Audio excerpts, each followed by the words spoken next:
네, 여러분 안녕하세요. 네, 이어플로우 말씀드립니다. 시장이 워낙 이제 폭락을 하는 상황이라 이어플로우도 걱정이 되시는 분들도 꽤 많이 계실 거로 보여집니다. 하지만 이어플로우는 지금 현재 시장의 폭락하고는 좀 별개로 독립적인 모습을 보여주고 있습니다. 자, 그러하기 때문에 우리가 지금 현재까지 상황으로 봐서는 우호적인 생각을 이제 할 수 있는데요. 수급 형태가 어떻게 지금 전개가 되고 있는지, 네, 이 부분을 좀 살펴보고, 그리고 우리도 어떤 좌표를 결정해야 되지 않겠나 이렇게 보여집니다. 이 부분에 대해서 제가 말씀드릴게요. 네, 그리고 영상 후반부에는 대박주를 말씀을 드릴 겁니다. 저평가 성장주. 그러니까 지금 이 폭락 시장에서 맞아 떨어질 수 있는 종목이죠. 네, 이 종목을 추천드리니까 참고하셔서 대박 내시기 바랍니다. 자, 이어플로우 말씀드리는데 중요한 거는 시장보다 나은 움직임을 보여주고 있다는 거죠. 지금 코스닥 지수가 무려 8%나 폭락을 하고 있는 이런 상황이에요. 물론 이제 미국 시장으로부터 현재 연계가 돼서 그런 모습을 보여주고 있는데 이게요, 우리가 이어플로우는 지수와 연관이 된 대형주는 아닙니다. 그죠? 자, 그리고 지금 이어플로우 같은 경우는 코스닥 150 종목에 속하지 않아요. 네, 코스닥 150 종목에 속하지 않기 때문에 그런 종목이기 때문에 아무래도 그 전체적인 지수 관련주의 움직임과는 좀 다르게 갈 수도 있는데 지수가 이렇게 폭락할 때는 이어플로우라고 꼭 지금 자리에 머물러 있을 수만은 없죠. 그렇다면은 이제 우리가 어떤 기준선은 잡아볼 필요는 있어요. 기준선은. 하지만 그 기준선을 유지 안 한다면, 기준선을 유지를 한다면, 지금은 사실 M&A 건에 대한 재료라든가, 네, 이런 건들을 기대하고, 지금 현재 소송전에서 좀 더 긍정적인 측면을 생각을 해볼 필요가 있단 말이에요. 그죠? 그래서 이 기준을 잘 잡아야 될 것 같아요. 네, 그래서 이 기준은 제가 이따가 말씀을 다시 드리도록 하겠고요. 자, 특이한 거는요, 이어플로우가 지금 전체적인 시장에서 외인들이 엄청나게 매도하는 이 시장에서 그래도 순매수가 좀 들어와 있다는 점입니다. 코스닥은 외인이 순매수로 지금 현재 나타나 있기는 합니다. 그런 상황에서 이제 이어플로우의 상황을 보면 외인들이 3일째 순매수를 하고 있다는 점을 특히 눈여겨봐야 되고요. 그리고 이 외인들의 순매수는 여기 보시면 이제 프로그램 매수, 이런 부분들이 특히 작용이 되고 있는데 우리가 프로그램 매수라 하더라도 여하튼 간에 외인들의 순매수는 전체 시장에서 프로그램 순매도가 많이 나오는 상황에서 비교적 바람직스럽다 이렇게 보여집니다. 지금은 외인들이 순매수를 하고 있는 그런 부분을 우리가 눈여겨봐야 된다는 거죠. 그 부분이 지금 현재 괜찮다 이거예요. 여기서 보시면 다시 빨간 선에 외인들이 순매수를 해주고 있죠. 자, 이 수급적인 움직임이 비교적 나쁘지 않다는 겁니다. 요 점이 일단 긍정적으로 좀 보이고요.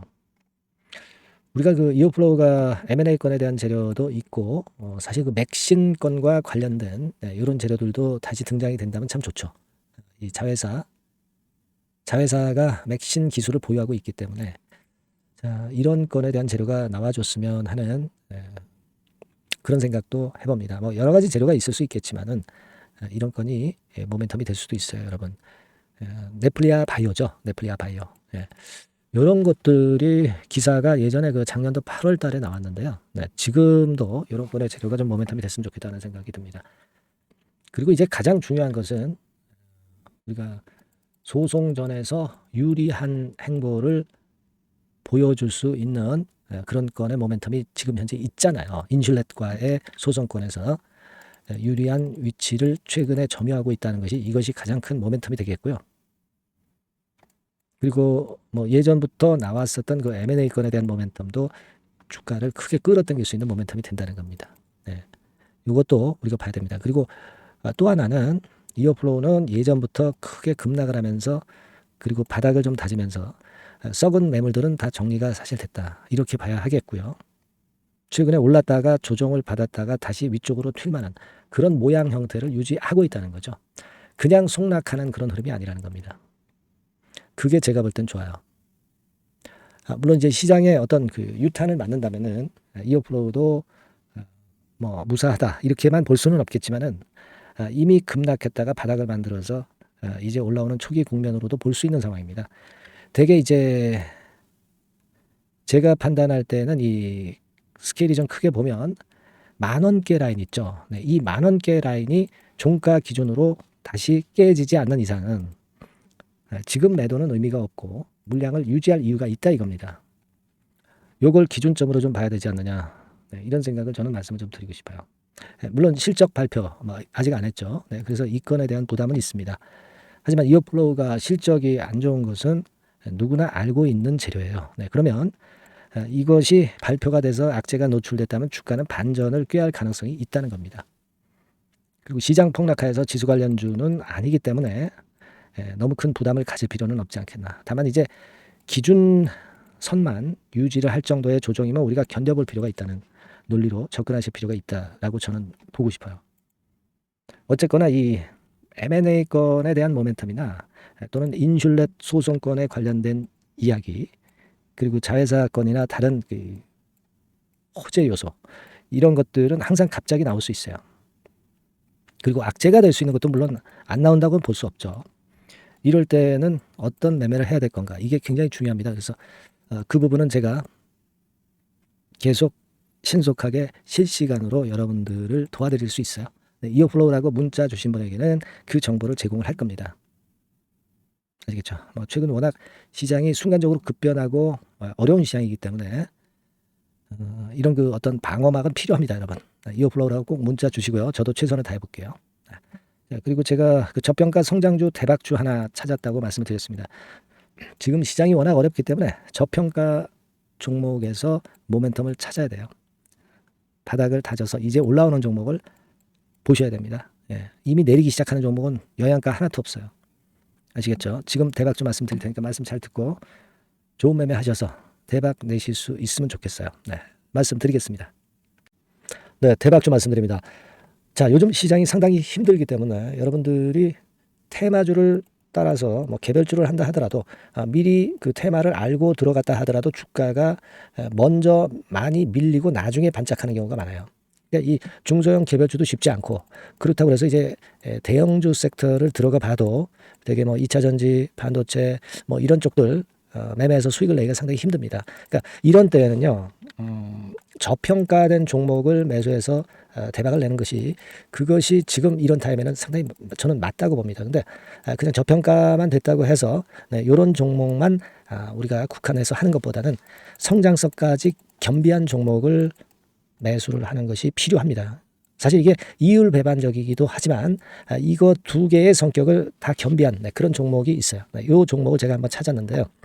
그래서 오늘 말씀드릴 종목은 저평가주이면서도 성장주입니다.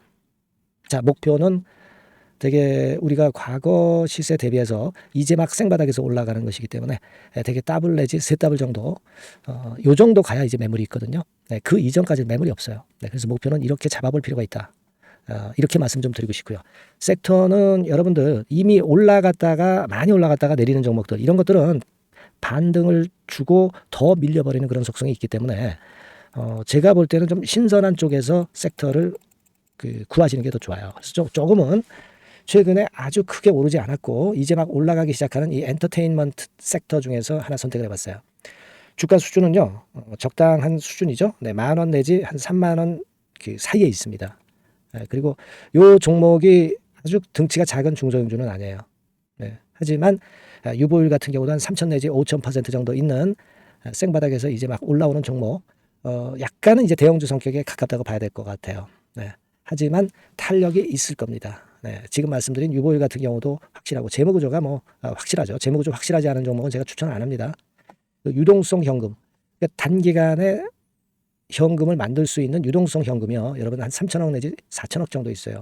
이 얘기는 괜히 괜찮은 종목이다 하더라도 쭉 올린 다음에 증자해버리는 경우가 많잖아요. 그래서 주당 주식 가치를 희석화하는 경우가 상당히 많거든요. 그럴 리스크가 없다는 얘기예요. 그죠? 그런 부분입니다. 유동성 현금이 이 정도로 많아요, 여러분. 실적은 작년에 최저였어요. 하지만 1분기부터 이미 턴어라운드를 했습니다. 그러니까 우리가 주식을 선택할 때 실적이 증가하는 기업도 좋지만 과거에 안 좋았다가 또는 실적이 최소치를 찍었다가 그 다음에 이제 실적이 높아지는 종목, 이런 턴어라운드성 종목들이 큰 대박 시세를 내는 경우가 많습니다. 그래서 이런 특징이 있다는 거 말씀을 좀 드리고 싶고요. 퍼 배수. 네, 우리가 이익을 측정하는 퍼 배수가 6배에서 10배 사이에 있기 때문에 지금 실적이 올라가기 때문에 이거 퍼 배수는 상당히 크게 증가할 수 있어요. 되게 이 섹터가 속한 기업의 평균 퍼가 뭐 좋을 때는 50배까지도 올라갔었어요.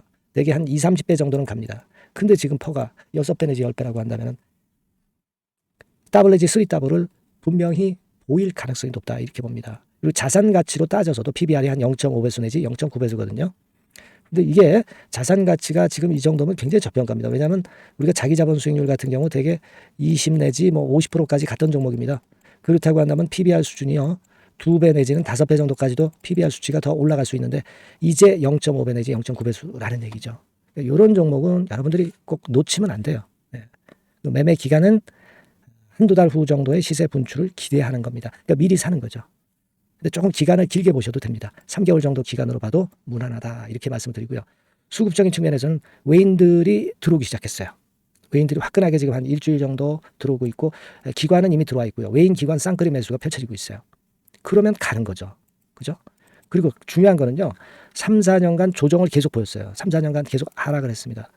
그러다가 2년간 등락하면서 바닥 다진 이후에 최근 분출이 시작되고 있다는 거죠. 여러분 요거 제가 차트를 한번 보여드리면 주봉 차트가 이런 식이죠. 네, 주봉 차트가 이런 식입니다. 요거가 이제 한 1-2년간에 걸쳐서 다지고 이제 막 올라오기 시작한다는 거예요. 자, 그렇기 때문에 우리가 아무런 위험 부담 없이 베팅을 할 필요가 있다. 이렇게 보고 월봉 차트도 보세요. 네, 월봉 차트도 바닥을 여러 번 찍었잖아요. 네, 그래 놓고 슬쩍 올려지는 패턴. 자, 여기서부터 여기까지는 이렇다 할 매물이 없어요. 그냥 날아갈 수 있는 겁니다, 여러분.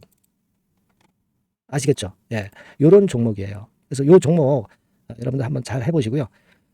제가 끝까지 매수부터 매도까지 케어를 해드릴 거고요. 여기 전화번호 있죠? 예, 요 전화번호로 뭐라고 주시면 되냐면 대박이라고 문자를 주시면 돼요. 예, 대박 간단하죠?